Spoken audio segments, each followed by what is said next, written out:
الحمد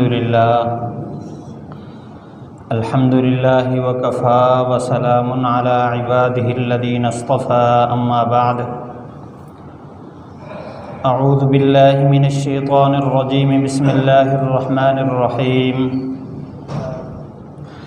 وَلَنَبْلُوَنَّكُمْ بِشَيْءٍ مِّنَ الْخَوْفِ وَالْجُوعِ وَنَقْصٍ مِّنَ الْأَمْوَالِ وَالْأَنفُسِ وَالثَّمَرَاتِ وَبَشِّرِ الصَّابِرِينَ الَّذِينَ إِذَا أَصَابَتْهُم مُّصِيبَةٌ قَالُوا إِنَّا لِلَّهِ وَإِنَّا إِلَيْهِ رَاجِعُونَ أُولَئِكَ عَلَيْهِمْ صَلَوَاتٌ مِّن رَّبِّهِمْ وَرَحْمَةٌ وَأُولَئِكَ هُمُ الْمُهْتَدُونَ وقال النبی صلی اللہ علیہ وسلم الحسین منی وانا منہ او کما قال علیہ الصلاۃ والسلام صدق اللہ وصدق رسولہ النبی الکریم اللہم صلی علی سیدنا و مولانا محمد وعلی آلہ واصحابہ وبارک وسلم کما تحب وترضى عدد ما تحب وترضى اللهم صل على محمد وعلى آل محمد كما صليت على إبراهيم وعلى آل إبراهيم إنك حميد مجيد اللهم بارك على محمد وعلى آل محمد كما باركت على إبراهيم وعلى آل إبراهيم إنك حميد مجيد پچھلے جمعہ 9 محرم الحرام بلکہ 11 محرم الحرام حضرت حسین رضی اللہ تعالیٰ عنہ کی عظمت اور شان اور ان کے فضائل پر گفتگو ہوئی۔ یہ بات عرض کی تھی پیارے محبوب صلی اللہ علیہ وسلم کو سب سے زیادہ محبوب آپ کے یہ صاحبزادے حضرت حسن حسین رضی اللہ عنہما ہیں۔ ایک روایت میں ہے آپ صلی اللہ علیہ وسلم سے ایک صحابی نے سوال کیا، اے اللہ کے رسول آپ کو سب سے زیادہ محبت کن سے ہے؟ آپ نے فرمایا اہل بیتی، اہل بیت سے۔ آپ نے صحابی نے عرض کیا اللہ کے رسول اہل بیت میں سے کن سے زیادہ محبت ہے؟ آپ نے فرمایا حسن اور حسین سے۔ یہ بات عرض کی تھی کہ بہت مرتبہ اللہ کے نبی صلی اللہ علیہ وسلم نے اللہ سے یہ مانگا، یا اللہ میں ان سے محبت رکھتا ہوں، تو بھی ان سے محبت رکھ، اور جو ان سے محبت رکھے یا اللہ تو ان کو بھی اپنا محبوب بنا لے۔ تمام صحابہ اکرام رضوان اللہ علیہم اجمعین سے محبت ایمان کی علامت ہے، اہل بیت سے محبت ایمان کی علامت ہے۔ نہ ہم صحابہ سے جدا ہو سکتے ہیں، نہ ہم اہل بیت سے جدا ہو سکتے ہیں۔ میرے شیخ محترم حضرت مولانا محمد نواز صاحب دامت برکاتہم العالیہ فرمایا کرتے ہیں کہ صحابہ اور اہل بیت 2 پروں کی طرح ہیں، یہ اسلام کے 2 پر ہیں۔ اگر کسی پرندے کا ایک پر توڑ دیا جائے تو وہ اڑ نہیں سکتا، اڑنے کے لیے دونوں اس کے پر سلامت ہونا ضروری ہے۔ اس آدمی کا اسلام اور ایمان معتبر اور اڑنے والا ہے جو اس کو اللہ تک پہنچاتا ہے، جو اپنے دونوں پروں کو محفوظ رکھے، صحابہ کو بھی اور اہل بیت کو بھی۔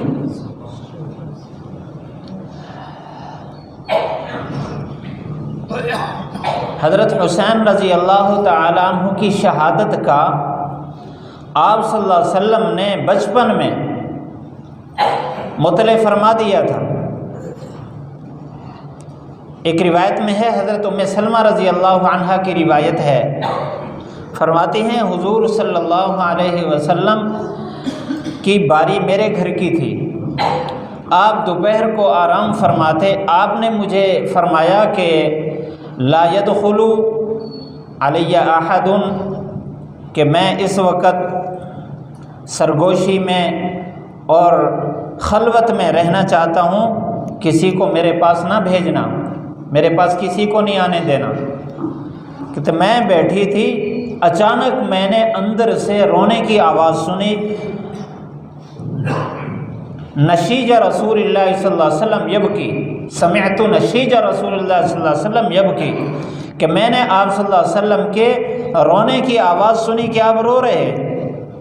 میں جلدی جلدی بھاگی اور اندر داخل ہوئی تو میں نے دیکھا حضرت حسین رضی اللہ تعالیٰ عنہ کو حضور صلی اللہ علیہ وسلم نے اپنی گود میں لٹایا ہوا ہے اور اس کی پیشانی پر یوں ہاتھ بھی پھیر رہے ہیں اور رو رہے ہیں۔ میں نے عرض کیا اللہ کے رسول صلی اللہ علیہ وسلم آپ کو کس چیز نے رلایا ہے، کس چیز نے آپ کی آنکھیں بہائی ہیں؟ آپ نے فرمایا ابھی جبرائیل علیہ السلام میرے پاس آئے اور آ کر کہا کہ یہ حسین میری گود میں تھے، کہا کہ آپ اس سے محبت رکھتے ہیں، افتحبہ، آپ اس سے محبت رکھتے ہیں؟ میں نے کہا جی ہاں۔ نے کہا آپ کو اس بات کا علم ہو کہ آپ کا یہ شہزادہ اس امت کے لوگ اس کو شہید کریں گے، اور واضح بتایا کہ کربلا کے میدان میں شہید کریں گے، اور فرمایا کہ اگر آپ چاہیں تو میں آپ کی مٹی، آپ کو وہاں کی مٹی آپ کو دکھا دوں جس جگہ یہ شہید کیے جائیں گے۔ پھر جبرائیل علیہ السلام وہاں سے مٹی لے کر آئے اور مجھے دکھایا جو خون کے آثار کے ساتھ موجود تھی، تو اس وجہ سے مجھے مسلسل رونا آ رہا ہے۔ ابھی بچپن میں تھے، ابھی گود میں تھے، حضرت حسین رضی اللہ تعالیٰ عنہ کی شہادت کی خبر جبرائیل علیہ السلام نے دے دی۔ یہ پچھلے جمعے عرض کیا تھا، وعدہ کیا تھا کہ اگلے جمعے واقعہ کربلا کو علماء کی تحقیق کے مطابق صحیح اور محقق طریقے پر جو اس کا ثبوت ہے عرض کروں گا۔ ابتدائی طور پر یہ بات عرض کر دوں کہ تاریخ کو مرتب کرنے والے بہت لوگ اٹھے ہیں، جس میں اپنے بھی ہیں، پرائے بھی ہیں، اہل بیت کے ساتھ محبت رکھنے والے بھی اور ان کے ساتھ عداوت رکھنے والے بھی، اور حق ایک نے اپنے ذہن کے مطابق تاریخیں مرتب کی ہیں۔ اس وجہ سے ہم نے تاریخ میں سے وہ بات لینی ہے جو بات ان کے معیار کے عین مطابق ہو، اس لیے کہ جس نے اللہ کے نبی صلی اللہ علیہ وسلم کی گود میں پرورش پائی، آپ صلی اللہ علیہ وسلم نے یشمھا و یضمھا، یشمہ و یضمہ، جس کو آپ نے سونگا اور سینے سے لگایا اور فرمایا کہ یہ دونوں بیٹے میری خوشبو ہیں اور یہ جنت کے نوجوانوں کے سردار ہیں۔ اللہ کے نبی صلی اللہ علیہ وسلم نے اپنی لعاب مبارک سے جن کی زبان کو ابتدا میں سب سے پہلے تر فرمایا اور کھجور چبا کر آپ نے ان کے تالوں کے ساتھ لگایا، سب سے پہلے کان میں آذان اللہ کے نبی صلی اللہ علیہ وسلم نے دی۔ 6.5 سال کی عمر تک آپ صلی اللہ علیہ وسلم نے اپنی نگرانی میں ان کی تربیت فرمائی ہے عین قرآن کے مطابق اور قرآن کے اترتے ہوئے ماحول میں۔ تو یہ شہزادے کبھی بھی قرآن و سنت اور اپنے نانے کے طریقے کے خلاف نہیں کر سکتے اور ان کے طریقے سے ہٹ نہیں سکتے۔ اس وجہ سے ہر وہ بات جو عین دین کے مطابق، قرآن کے مطابق ہوگی، وہ حضرت حسین رضی اللہ تعالیٰ عنہ کی شان میں بیان کرنے کے قابل ہے۔ اگر کوئی ایسی بات جو ان کی شان کے خلاف ہو، ان کی عظمت کے خلاف ہو، قرآن و حدیث کی روح سے، آپ صلی اللہ علیہ وسلم کی تربیت کے حوالے سے اگر اس کے مخالف ہوگی تو ہم سمجھیں گے کہ یہ اپنوں کی تاریخ لکھی نہیں ہے، یہ غیروں کی تاریخ لکھی ہوئی ہے۔ حضرت حسین رضی اللہ تعالی عنہ مدینہ منورہ میں، حضرت عبداللہ ابن عباس رضی اللہ تعالی عنہ مکہ مکرمہ میں رہتے تھے، حضرت عبداللہ ابن عمر رضی اللہ عنہ مدینہ منورہ میں رہتے تھے، حضرت عبداللہ ابن زبیر رضی اللہ تعالیٰ عنہ مکہ مکرمہ میں رہتے تھے۔ جب یزید کی طرف سے عام اطلاع پہنچی کہ آپ یزید کے ہاتھ پر بیعت کریں، لوگ اور خوب طمع اور لالچ کو پھیلایا گیا، لوگوں نے دھڑا دھڑ بیعت کرنا شروع کی۔ ایک ایلچی اور مرسل مدینہ منورہ پہنچا، مکہ مکرمہ پہنچا، ان اکابرین نے اور آپ صلی اللہ علیہ وسلم کے خاندان نے اور اس وقت صحابہ کرام جو موجود تھے انہوں نے مل کر مشورہ کیا اور اس بات پر اتفاق ہوا کہ ہم یزید کے ہاتھ پر بیعت نہیں کریں گے۔ اور اسی دوران عراق سے خطوط آنا شروع ہوئے حضرت حسین رضی اللہ تعالیٰ عنہ کے پاس، جس میں جلدی آنے کا مطالبہ اور اس بات کا مطالبہ کہ آپ عراق میں ہیں، سارا اہل عراق آپ کے ہاتھ پر بیعت کرے گا اور ہم آپ کے انتظار میں ہیں، آپ کے نانے کے دین کی حفاظت کے لیے ہمارا تن من دھن مال جان سب کچھ حاضر ہے۔ اور اس میں طلاق اور عتاق کی قسمیں اٹھائی ہوئی تھی کہ اگر ہم نے آپ کا ساتھ نہ دیا تو ہمارے بیویوں کو طلاق ہے، ہمارے سارے غلام آزاد ہیں۔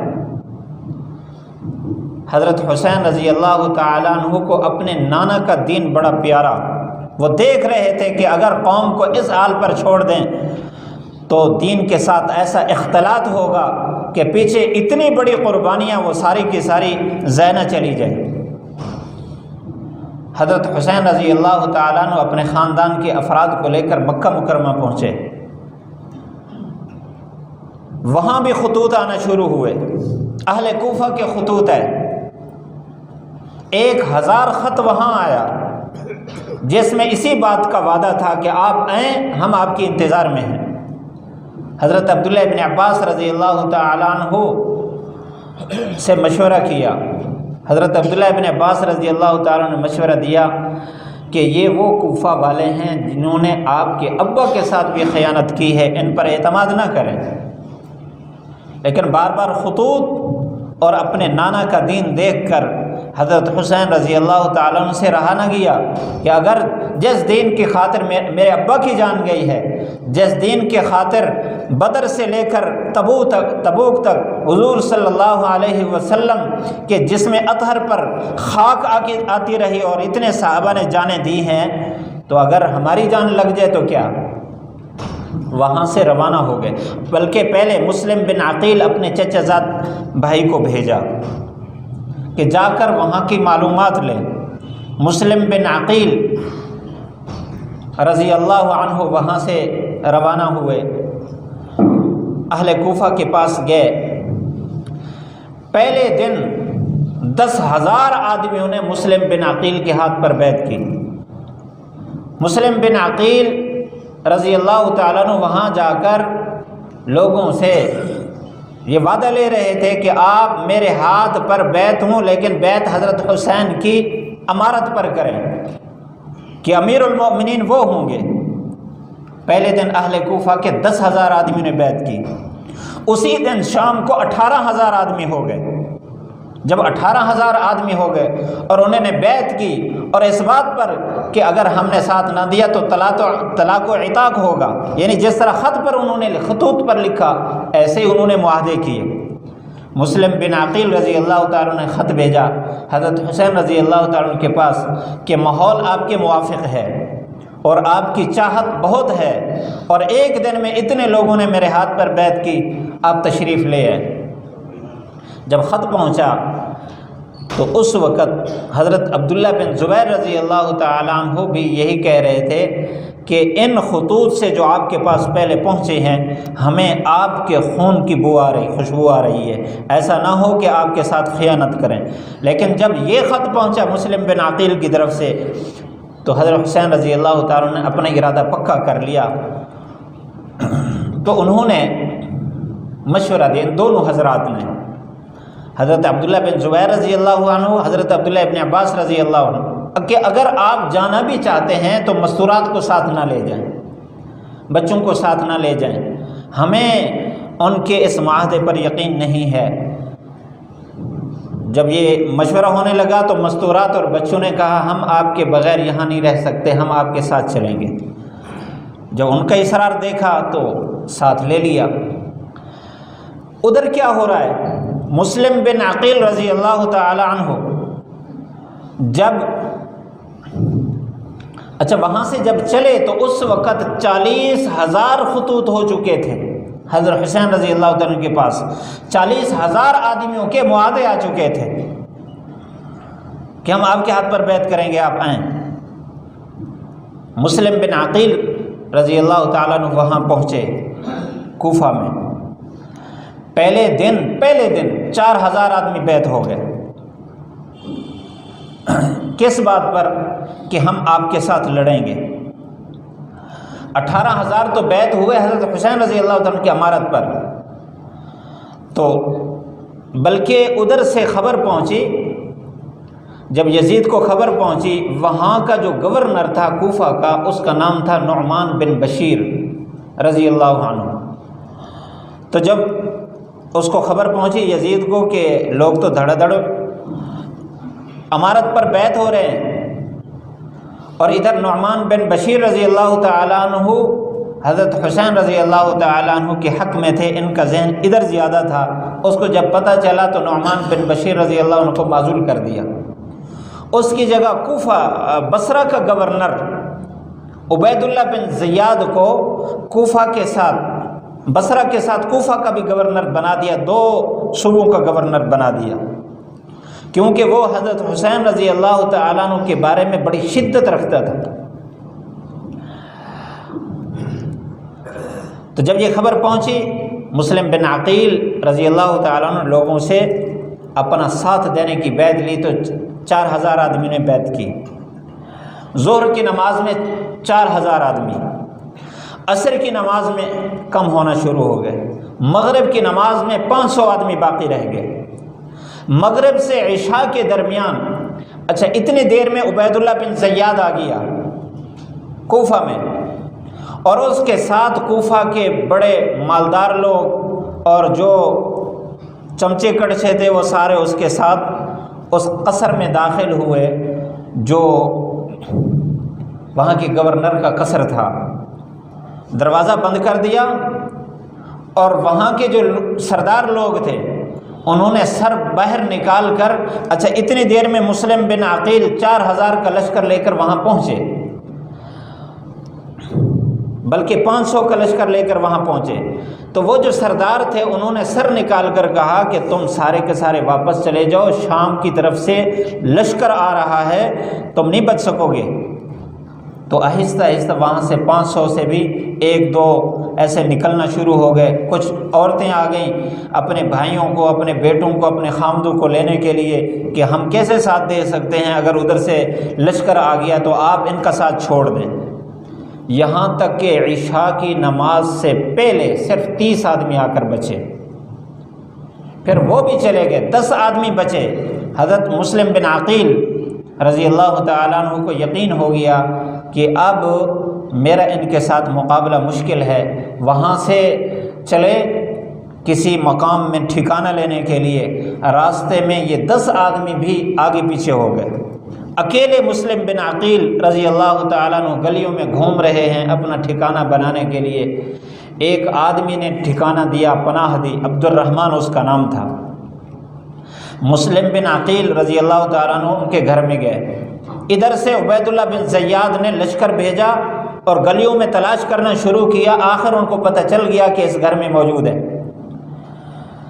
مقابلے کے لیے گھیراؤ کر لیا، لیکن مسلم بن عقیل رضی اللہ تعالیٰ عنہ اندر رہے۔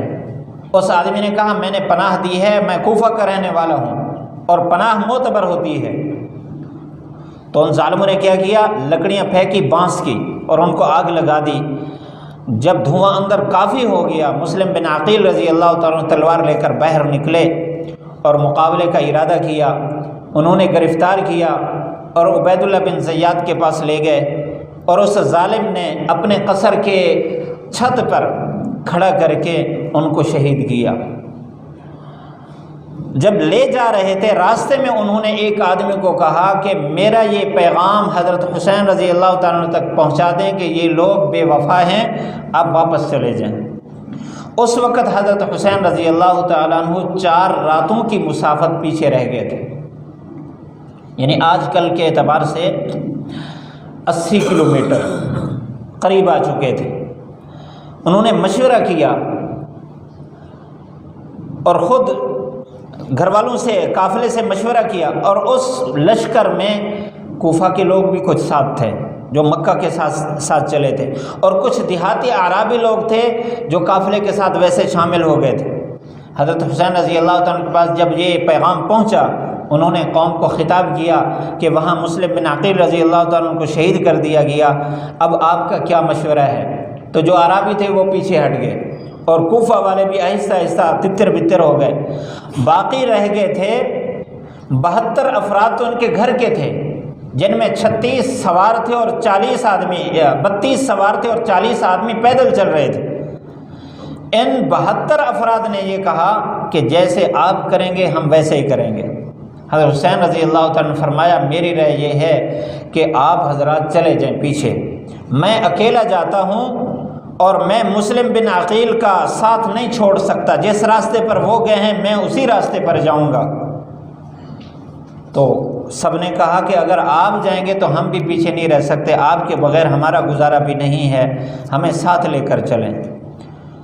تو وہاں سے پھر جب کرب و بلا کے میدان کے قریب پہنچے تو اس وقت سب سے پہلا آدمی جو عبید اللہ بن زیاد کی طرف سے وہاں پہنچا وہ حر تھا، حر، لیکن وہ حضرت حسین رضی اللہ تعالیٰ کے ساتھ محبت رکھتا تھا۔ حضرت حسین رضی اللہ تعالیٰ نے اس سے بات کی کہ ہم دین کے لیے آئے ہیں، دنیا اور عہدے کے لیے نہیں ہے، ہم اپنے نانا کا دین بچانے کے لیے آئے ہیں، بہتر ہے کہ آپ مقابلہ نہ کریں۔ اس کے دل میں بات آ گئی اور اس نے مقابلہ نہ کرنے کا وعدہ کیا، اور آخر کار اسی لشکر کے ساتھ وہ بھی شامل ہو گئے۔ دوسرے نمبر پر بھیجا عمر بن سعد کو عبید اللہ بن زیاد نے کہ آپ مقابلہ کریں، یہ دوسرا لشکر تھا۔ تو عمر بن سعد وہ عبید اللہ بن زیاد کو مشورہ دیتا تھا کہ آپ ایسا کریں، صلح کر لیں ان سے، آپ مقابلہ نہ کریں، میں ان کے پاس 3 باتیں رکھوں گا، بلکہ ان کو اختیار دوں گا، جو راستہ وہ اختیار کریں۔ تو عمر بن سعد لشکر کا امیر تھا، بہت بڑا لشکر ساتھ بھیجا، لیکن عبید اللہ بن زیاد کو پھر بھی خطرہ تھا کہیں یہ نرم پہلو نہ اختیار کریں، ساتھ شمر کو ایک لشکر دے کر بھیج دیا، آپ اس کے ساتھ ساتھ چلیں، امیر وہی ہوگا، جہاں وہ گڑبڑ کرے پھر آپ امیر ہوں گے۔ عمر بن سعد نے آ کر حضرت حسین رضی اللہ تعالیٰ عنہ سے بات کی۔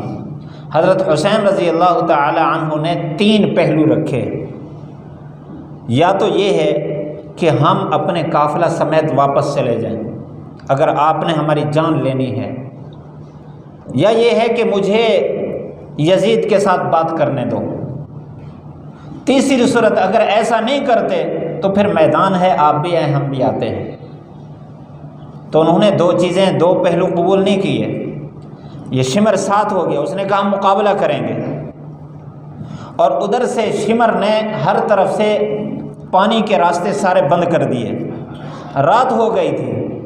اگلے دن صبح کو حضرت حسین رضی اللہ تعالیٰ عنہ نے اپنے گھر والوں کو جمع فرمایا اور فرمایا کہ مجھے اللہ کے نبی صلی اللہ علیہ وسلم کی زیارت ہوئی، آپ نے مجھے ہمت اور حوصلے کی تلقین فرمائی ہے، تو ہمت اور حوصلے کے ساتھ رہنا ہے۔ صبح کی نماز کے بعد دین کی عظمت، شہادت کے فضائل پر انہوں نے گفتگو فرمائی، اور اس کے بعد ادھر سے بھی لشکر تیار، ادھر سے بھی لشکر تیار۔ شمر سب سے پہلے 2 آدمیوں کو سامنے لایا کہ اس کے ساتھ مقابلہ کریں، پیچھے اس کے ایک لشکر تھا۔ حضرت حسین رضی اللہ تعالیٰ عنہ نے باری باری 2 آدمیوں کو ادھر سے بھیجا۔ تو بہرحال ظہر کی نماز کے بعد تک یکے بعد دیگرے شہید ہوتے رہے۔ ظہر کے نماز کے قریب تاریخ میں لکھا ہے حضرت حسین رضی اللہ تعالیٰ عنہ اپنے صاحبزادے حضرت زین العابدین، جن کا نام علی تھا، علی بن حسین زین العابدین رحمۃ اللہ علیہ کو اپنی گود میں لیا اور ان کے سامنے گئے، ان کو کہا کہ ہم دین کے لیے آئے ہیں، دنیا کے لیے نہیں آئے، عہدے کے لیے نہیں آئے، بہتر ہے کہ آپ اپنے لیے جہنم کا انتظام نہ کریں اور ایسا نہ کریں۔ لیکن وہ باز نہ آئے، تو حضرت حسین رضی اللہ تعالیٰ عنہ نے اسی گھوڑے پر حضرت زین العابدین کو پیچھے واپس کیا، اسی گھوڑے پر سوار ہو کر نماز بھی پڑھ رہے ہیں اور تلاوت بھی کر رہے ہیں، اور ساتھ ان کا مقابلہ بھی کیا۔ ایک ظالم نے آگے بڑھ کر سب سے پہلے شانے پر، کندھے پر وار کیا، اور اس کے بعد حضرت حسین رضی اللہ تعالیٰ عنہ گھوڑے سے نیچے آئے تو اس نے پھر سر پر وار کیا۔